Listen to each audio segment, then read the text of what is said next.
History की शुरुआत में लोग खेती बाड़ी करके पैसे कमाते थे, ये तो आपको पता ही होगा। यानी कि उस टाइम में एग्रीकल्चर इकोनॉमी थी, उसके बाद आई इंडस्ट्रियल इकोनॉमी और अभी के टाइम में हम जी रहे अटेंशन इकोनॉमी में। लेकिन अटेंशन इकोनॉमी है क्या, इसे एक एग्जांपल के थ्रू समझते हैं। इमेजिन करो कि थिएटर में कोई नई मूवी आती है और आप उस मूवी को देखने जाते हो और वहां जाकर सबसे पहले आप टिकट परचेस करते हो और उसके बाद आप 2 से 3 घंटों तक उस मूवी को देखते हो और आपका फुल अटेंशन देते हो। वेल, इसका मतलब यह है कि your attention is equal to their money. मतलब आज के वक्त में हमारा अटेंशन पैसे से भी ज्यादा वैल्यूएबल है और इसे ही अटेंशन इकोनॉमी कहते हैं। और आजकल आपने देखा होगा कि जितनी भी सोशल मीडिया एप्स है वो सारी आपका अटेंशन ग्रैब करने पर ही ज्यादा ध्यान देती है। और आपको ये तो पता ही होगा कि आजकल की इस एडवांस इंटरनेट की दुनिया में हमारा एक चीज पर फोकस करना बहुत ज्यादा मुश्किल हो चुका है। बिकॉज आज के टाइम में हमारे चारों तरफ सिर्फ डिस्ट्रैक्शंस ही डिस्ट्रैक्शंस है। इसी वजह से हम सभी ज्यादा देर तक किसी एक चीज पर फोकस नहीं कर पाते। ऐसा आपके साथ भी कभी न कभी हुआ होगा कि आप कोई इंपॉर्टेंट काम कर रहे हो और अचानक से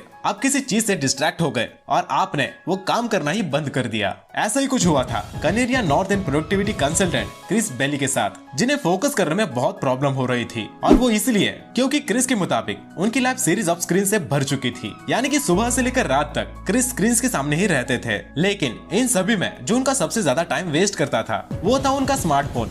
तो एक बार क्रिस ने सोचा कि वो एक ऐसी बुक लिखेंगे जिससे वो अपना फोकस हमेशा के लिए बेहतर बना सके। उसके बाद क्रिस ने खुद पर बहुत सारे एक्सपेरिमेंट किए और पूरी दुनिया घूम के वो कुछ ऐसे एक्सपर्ट से मिले जिन्होंने फोकस और अटेंशन पर सालों से रिसर्च की थी। और क्रिस ने इन सभी चीजों को करने के दौरान 25,193 शब्दों के रिसर्च नोट तैयार करे और फिर एक बुक लिखी जिसे उन्होंने नाम दिया हाइपर फोकस। और कहा जाता है कि फोकस इस टॉपिक पर लिखी गई ये आज तक की सबसे बेस्ट बुक है। और आज मैं आपके साथ इस बुक के कुछ इंपॉर्टेंट लेसन शेयर करने वाला हूँ जो डेफिनेटली आपको फोकस करने में हेल्प करेंगे। So let's start. Number 1, switching off auto pilot mode.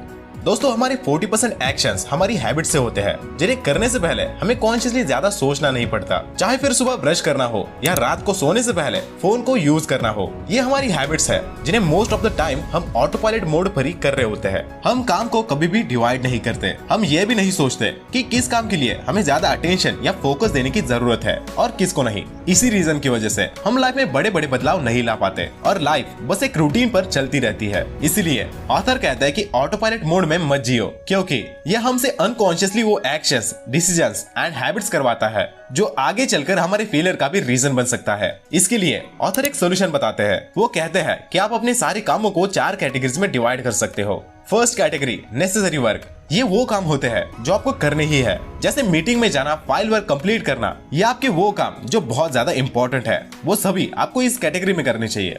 Second, unnecessary work. ये वो काम होते हैं जो आप करते तो हो लेकिन ये काम उतने जरूरी नहीं होते, जैसे फाइल्स को अरेंज करना, एक ही चीज को ज्यादा डेकोरेट करते रहना, या फिर वो काम जो आपके लाइफ में ज्यादा वैल्यू ऐड नहीं करते। Third, distracting work. ये वो काम होते हैं जो आपको अट्रैक्ट तो करते हैं लेकिन आपके लिए इतने जरूरी नहीं होते, जैसे सोशल मीडिया में फालतू में सफरिंग करते रहना।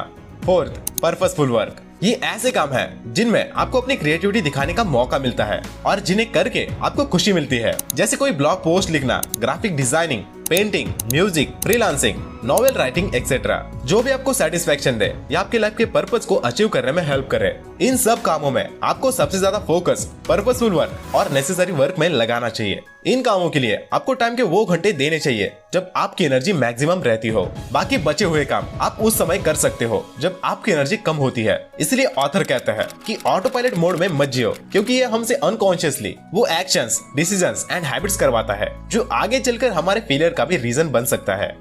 Number 2, the limits of your attention.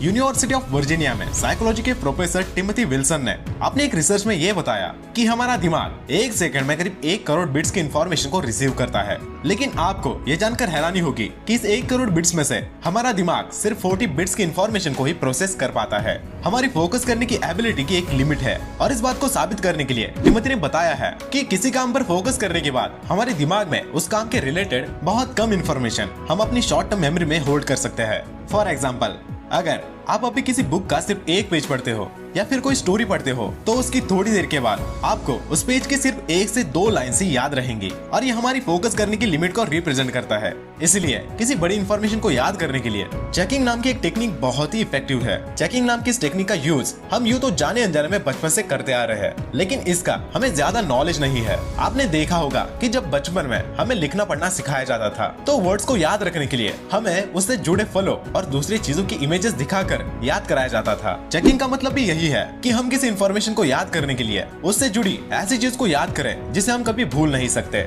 और जिसे याद करते ही हम आसानी से किसी भी इंफॉर्मेशन को कभी भी याद कर सके।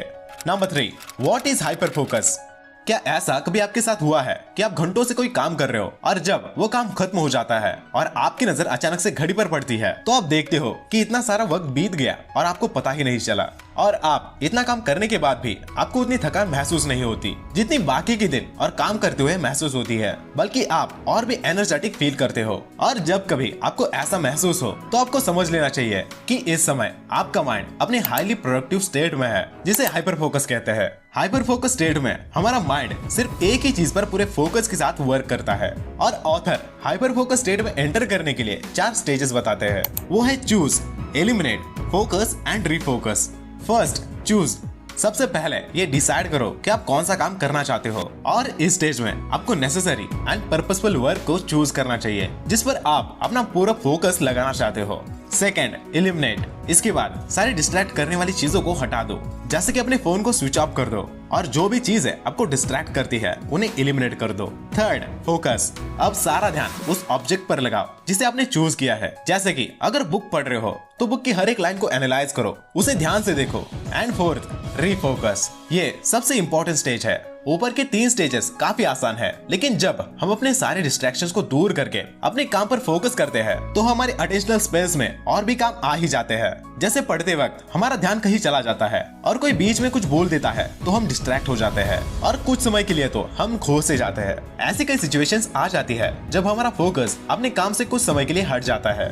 ऐसे में ऑथर बताते हैं कि जितनी जल्दी हो सके अपने आप को फिर से उस काम पर फोकस करने के लिए तैयार करो। पहले तो ये कोशिश होनी चाहिए कि आपका ध्यान भटके ही नहीं, और जब भटके तो उसे वापस काम पर लगाए। हाइपर फोकस को हैबिट बनाना इतना आसान नहीं होता, लेकिन इसे बार बार करने से हम इसमें परफेक्ट बन सकते हैं। ऑथर कहते हैं कि इन 4 स्टेजेस का यूज करके हम किसी भी काम को करने के लिए हाइपर फोकस डेवलप कर सकते हैं।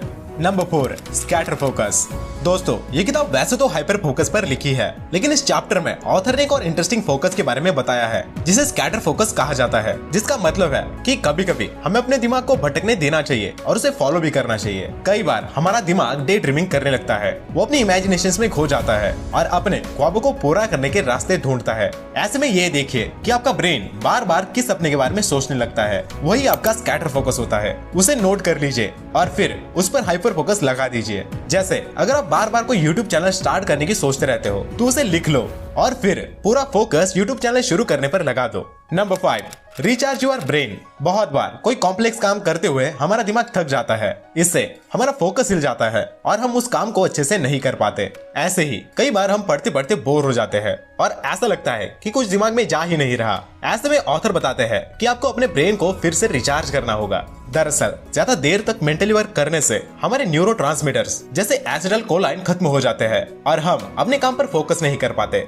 इसलिए हमेशा 45 मिनट के बाद एक ब्रेक लेते रहो और किसी गार्डन या पार्क में वॉक पर जाया करो। थोड़ी देर के लिए अच्छा सा म्यूजिक सुन लिया करो। इस सब से आपका दिमाग फिर से तरोताजा हो जाएगा और आप अगले घंटे फिर से हाइपर फोकस के साथ काम कर सकते हो। Number 7, be stress with gratitude. अपनी खुशी के लिए काम करो, इससे आपका फोकस अपने आप ही अच्छा होता जाएगा। हर दिन सोने से पहले यूनिवर्स का आभार माने, उससे कहे कि इतना अच्छा दिन देने के लिए तुम्हारा धन्यवाद, सनलाइट के लिए धन्यवाद, ऑक्सीजन देने के लिए धन्यवाद और फूड के लिए भी धन्यवाद। हम यूनिवर्स से हर चीज लेते हैं, बदले में उसे कुछ भी नहीं देते, इसलिए थैंक यू बोलकर अपना ग्रेटिट्यूड जाहिर करें। इससे आपको यह भी लगेगा कि आपके पास सब कुछ है। इसके अलावा हर दिन डायरी लिखें, इससे आपको अपनी जिंदगी के बारे में क्लैरिटी मिलेगी। अक्सर मेडिटेशन करें, आंखें बंद करके ध्यान लगाएं और अपने ईश्वर को देखें। साथ ही जब भी मौका मिले दूसरों की हेल्प करते रहो, इससे आपको लगेगा कि आप बहुत ही यूजफुल पर्सन हो और आपको खुद पर गर्व होगा। होप करता हूँ कि आपको ये वीडियो पसंद आया होगा। अगर आया हो तो इस वीडियो को एक लाइक कर देना और चैनल को सब्सक्राइब करके बेल नोटिफिकेशन ऑन जरूर करना, और हो सके तो इस वीडियो को अपने दोस्तों के साथ शेयर जरूर करना।